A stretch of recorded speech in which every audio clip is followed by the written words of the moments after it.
ねえねえ、すみれ。今日はどんな話題について話していくと？葵、今日はね、ネットフリックスの超看板番組、ストレンジャーシングスシーズン5で起きているとんでもない事件についての話題よ。現在、批評家と一般視聴者の間で評価が真っ二つに割れていて大炎上しているの。ああ、またそのパターンね。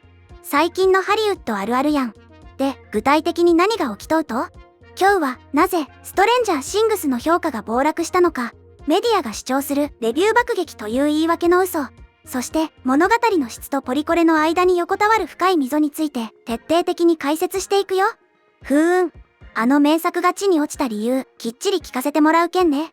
まず、現状の悲惨な数字から見ていくわね。ザットパークプレイスによると、ストレンジャーシングスシーズン5は100件以上の専門家レビューに支えられて、ロッテントマトのオールクリティクスでは 83% という高評価を得ているの。へえ、批評家受けはいいわけやね。いつものことやけど。でもね、ここからが問題なの。観客による評価、つまりオールオーディエンスはなんと 56% にまで低下して完全にロッテン領域に落ち込んでいるのよ。はあ、半分近くが面白くないて言いようと？こりゃただごとやなかね。そうなの。しかもこの記事で重要視されているのは単に評価が低いってことだけじゃなくて、いかに早くそこにたどり着いたかという点なの。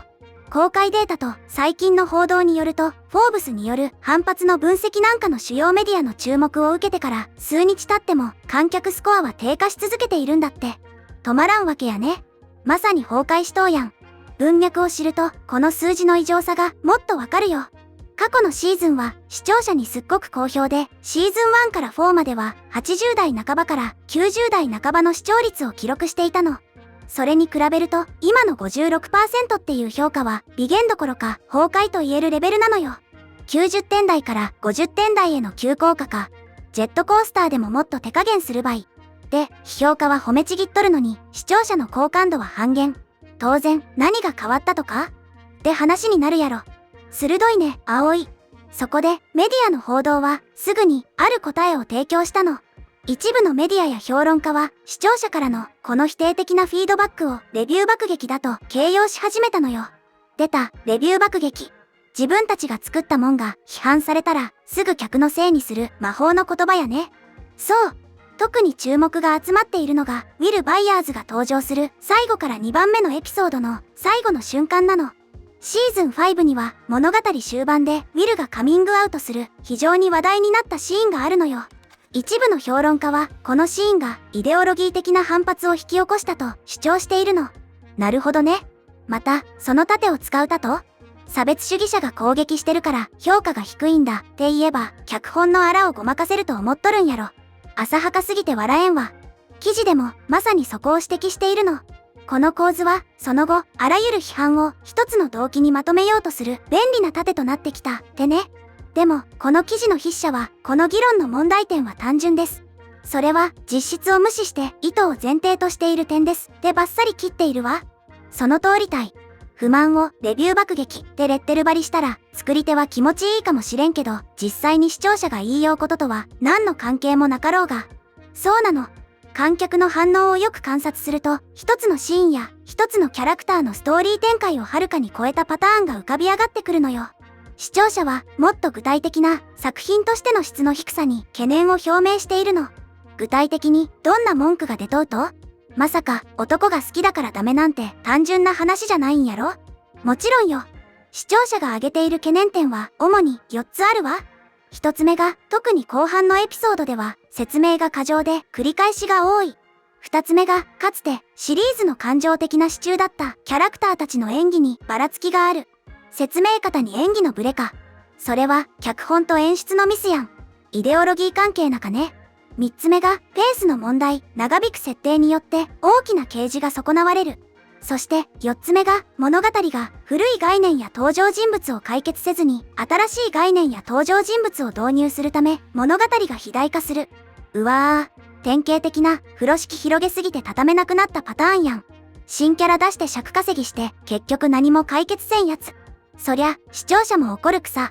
これは、イデオロギー的な不満やなくて、ストーリーテリングの技術に対する批判やね。その通りなの。記事にも文化戦争という枠組みがデフォルトの説明になるずっと以前から視聴者は数えきれないほどの最終回やシーズン終盤にこうした批判を浴びせてきたって書いてあるわ。さらに驚くことに今シーズンに好意的な批評家たちでさえ番組が残された時間の中で残りのストーリー展開をうまくやりくりするのに苦労していることを認めているのよ。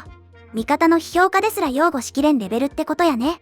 レビュー爆撃を言い訳にして正当な批判を封殺するとどうなるか分かっとうとか？記事ではそれをすると2つの効果があるって言ってるわ。1つは正当な批判を否定すること。もう1つは称賛だけが受け入れられると考えられるエコーチェンバーを作り出すこと。裸の王様完成やね。素晴らしいっていうやつしか周りにおかんくなったら作品は腐る一方体。観客は作り手が意図的でしたとか社会的に象徴的ですとか言ったからってそれを称賛する義務なんか一つもなか。本当にそう。ある瞬間が意味深いものとして描かれているからといって脚本や演出、登場人物の描写における欠陥を無視する必要はないのよ。優れたストーリーテリングは精査に耐えることができるけど弱いストーリーテリングは耐えられないことが多いんだって。さて話の途中だけどここでみんなにお願いがあるの。もしこの動画が面白いなって思ったらぜひチャンネル登録とグッドボタン、高評価を押してね。さて話を戻すと話題になっているウィル・バイヤーズのシーンについてもう少し深掘りしていくとね、実はこのシーンに対して正当な不満を抱く人は少なくないみたいなの。まあ今まで散々引っ張ってきて今更感はあるもんね。一部は大衆メディアにおけるアイデンティティ政治に突き動かされた物語展開に視聴者が飽き飽きしていることに起因しているわ。でもね、もっと深刻なのはタイミングなの。このシーンは世界を滅ぼすほどの重大な結末をはらんだ最終話の最後を締めくくる場面なのよ。そこで10代の若者のセクシュアリティに焦点を当てていることに多くの視聴者が憤慨したの。ああ、なるほど。世界の命運がかかったクライマックスで実は僕とかやりだしたわけ？空気読めって話やん。緊張感台無したい。そうそう。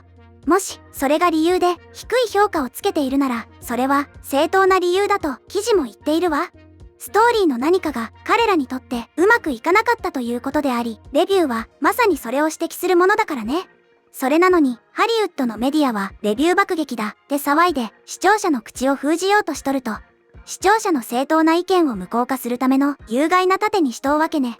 汚かやり口やね。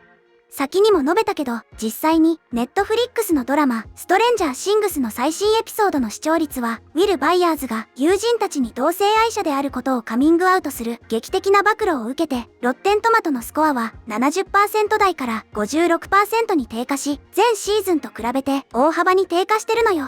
参考までに過去のオールオーディエンスを紹介すると、シーズン4は 89%、シーズン3は 86%、シーズン2は 90%、そしてシーズン1はなんと 96%。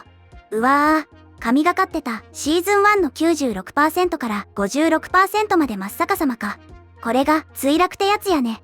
さらに IMDB という別の評価サイトではこの問題のエピソードの評価は10点満点中 5.4 点で、これ 7.8 点を下回った唯一のエピソードなの。しかもユーザーレビューは10万件を超えているのよ。普段のエピソードよりレビュー数が多いのに点数が低いってことは、それだけ多くの人が文句言いたいって思った証拠やん。普通の回はどれくらいなんと？ほとんどのエピソードはユーザーレビューが5万件未満だそうよ。だから倍以上の人が反応したってことね。完全に炎上しとうね。でもネットの反応って感情的な罵詈雑言ばっかりなんじゃないと？それがね、公平に言うと否定的なレビューは主にストーリーについて批判していたの。例えば、あるレビューにはこう書かれていたわ。番組がふわふわしすぎるのが嫌い。ウィルの力ってのは自己需要から生まれるとか。確かに重要だけど、まるで愛の力でヴェクナを倒そうとしているみたいって。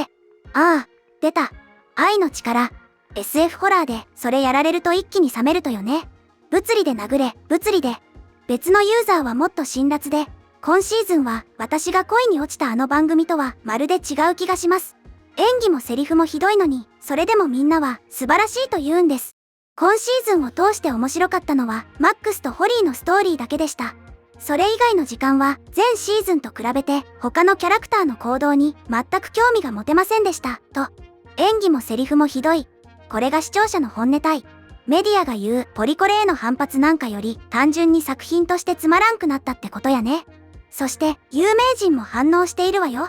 イーロン・マスク氏はこれは全く不必要であり、ただ基本的な SF を楽しみたいだけの観客に押し付けられているだけだ。で、X で露骨に嫌悪感を表明したわ。まあ、あの人はそういうこと言うやろうけど、今回は基本的な SF を楽しみたいだけっていう部分に共感する人は多そうやね。説教はいらん、エンタメを見せろってことくさ。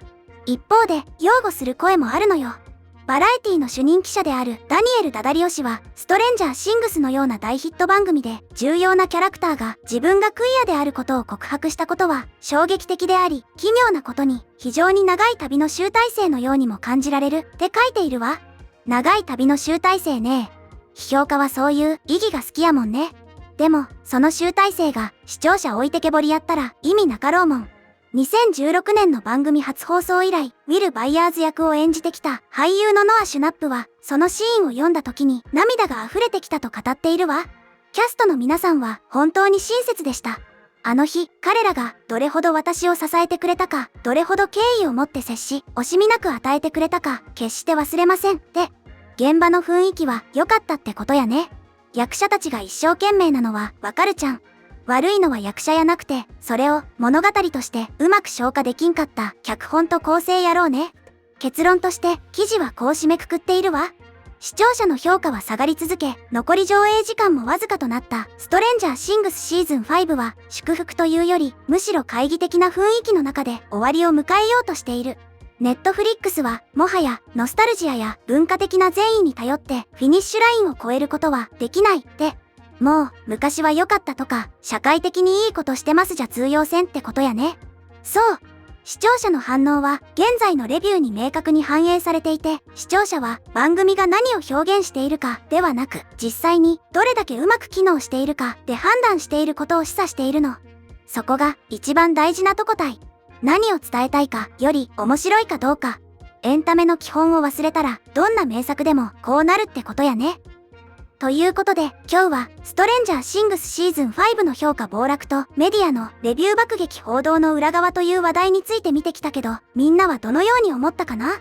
やっぱり脚本がダメなら評価下がるのは当然と思ったか、いやいや差別的な攻撃は許せないと思ったか、今回の動画の感想は下のコメント欄で教えてね。